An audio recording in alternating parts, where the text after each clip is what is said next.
Kami juga sudah memeriksa 13 anggota Polres Waingapu dan Polsek yang melaksanakan kegiatan pembubaran itu. Dari 13 orang itu terdapat 4 orang saksi yang dalam keterangannya melihat bahwa 4 orang saksi yang dalam keterangannya melihat bahwa oknum tersebut melakukan penembakan. Bentar Bang, iya Bang, ya. Dengan menggunakan senjata laras panjang. Kita coba lakukan semacam prarekonstruksi dari jarak berapa Anda melihat. Ada yang dari jarak kurang lebih 6 meter, kemudian ada yang kurang lebih 13 meter, 5 meter, bahkan juga di antara saksi itu ada yang kenal. Sehingga dia bisa dengan cepat mengetahui bahwa ini adalah oknum tadi. Kemudian dari hasil olah TKP ditemukan beberapa selongsong peluru, ya, yang mengelompok, ya, beberapa selongsong peluru yang mengelompok. Jadi ada 2 tempat yang mengelompok, tempat lain memang terpisah-pisah, yang oleh tim lapor setelah diukur antara posisi selongsong peluru dengan titik jatuhnya korban, di situ ada darah dan lain sebagainya, itu searah, ya, searah dengan posisi korban. Jumlah selongsong keseluruhan berjumlah 13 selongsong peluru, terdiri dari 8 butir kaliber 5,56, kemudian 8 butir kaliber 3 butir kaliber 7,62 dan 2 butir kaliber 9 mm.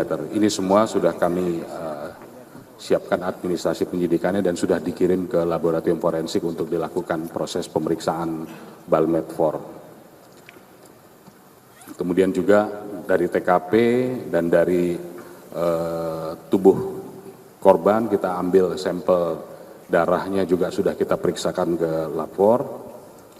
Kemudian dari hasil otopsi ketiga jenazah, di sini hadir Dr. Legowo, nanti bisa kalau misalkan ada yang mau bertanya lebih detail silahkan tanyakan kepada ahlinya. Tetapi perlu saya sampaikan bahwa dari hasil otopsi ketiga jenazah ditemukan luka tembak pada dua orang di bagian kepala dan 1 orang di dada. Yang ketiganya mengakibatkan kematian. Kemudian ditemukan proyektil pada ketiga korban tersebut dalam kondisi 2 terpecah dan 1 masih utuh. Ini mungkin ya, ini masih utuh, ya, masih utuh. Terhadap proyektil ini juga sama, kita periksakan ke lapor untuk bisa mengetahui apakah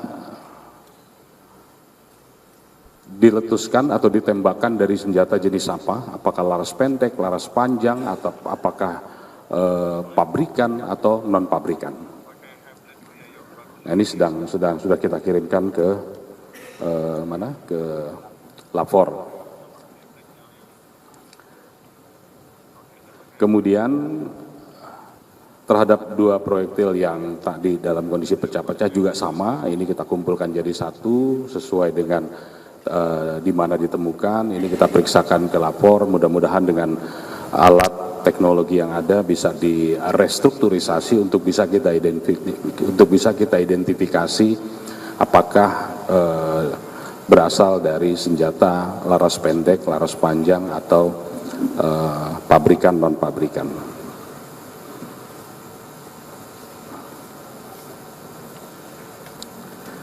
Jadi ini semua yang sudah kami lakukan dan ini juga kita share kepada rekan-rekan dari Korem dan dari Pomdam tentang informasi ini.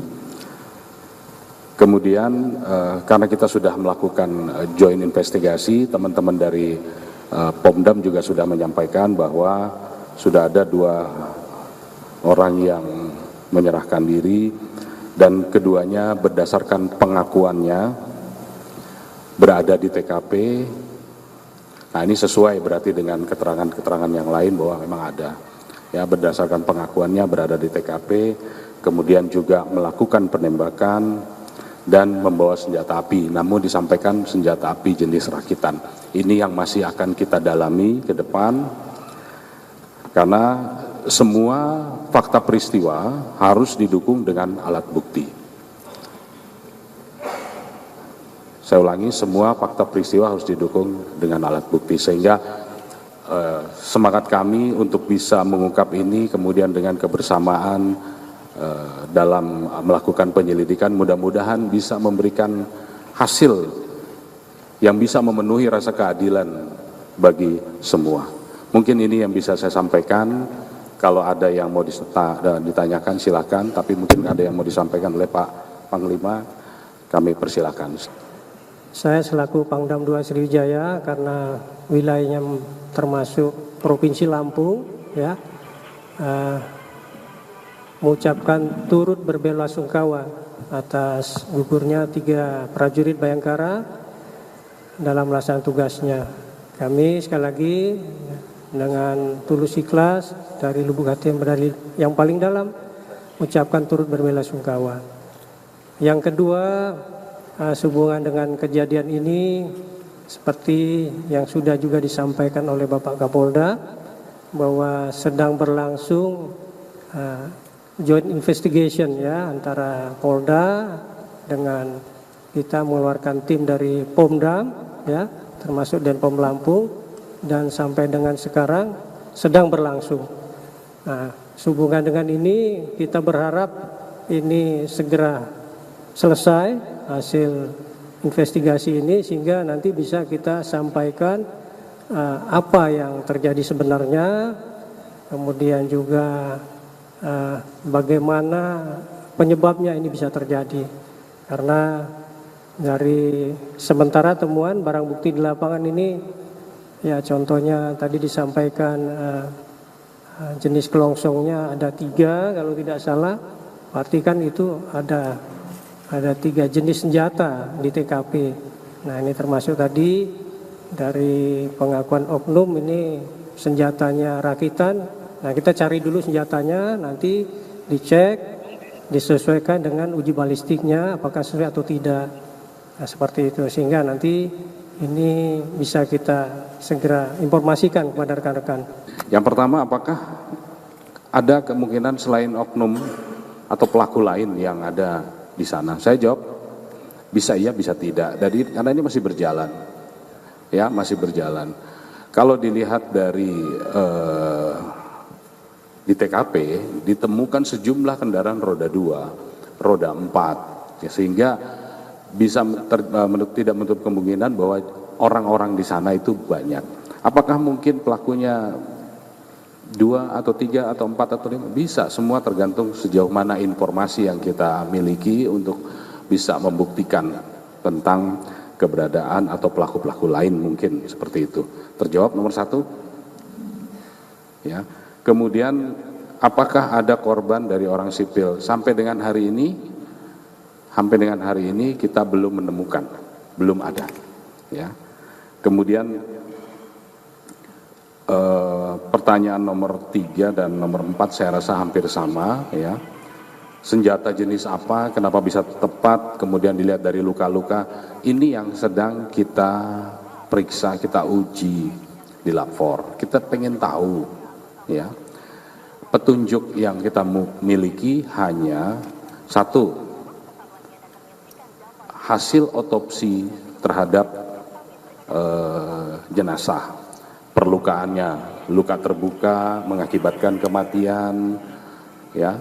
Kemudian apalagi yang kita miliki adalah adanya keterangan saksi yang menyatakan bahwa melihat ada orang melakukan penembakan. Nah, dari jarak berapa? Variatif, ada yang 6 meter, ada yang sekian dan lain sebagainya, dan ada yang kenal. Tetapi yang utama adalah kita mendapatkan dari hasil otopsi, kita menemukan ada proyektil. Ya, ada proyektil yang 2 proyektil itu ditemukan di bagian kepala.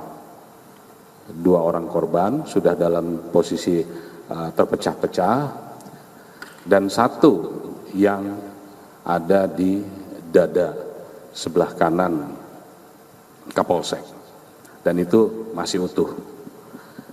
Ketiganya kita lakukan pemeriksaan, kita kirim ke lapor untuk diperiksa, diuji balistik metalurgi forensiknya untuk bisa mengetahui yang pertama, ini ditembakkan menggunakan senjata apa, laras panjang atau laras pendek. Yang kedua, ini ditembakkan dengan menggunakan senjata merek pabrikan atau rakitan. Ini sedang diperiksakan. Mohon bersabar untuk bisa kita menunggu pemeriksaan ini semua. Hasilnya nanti kita akan kolaborasikan dengan teman-teman yang tergabung dalam tim gabungan tadi, apakah bisa saling mendukung dan lain sebagainya untuk dalam rangka memenuhi alat bukti. 2 orang oknum ini statusnya sekarang masih sebagai saksi ya.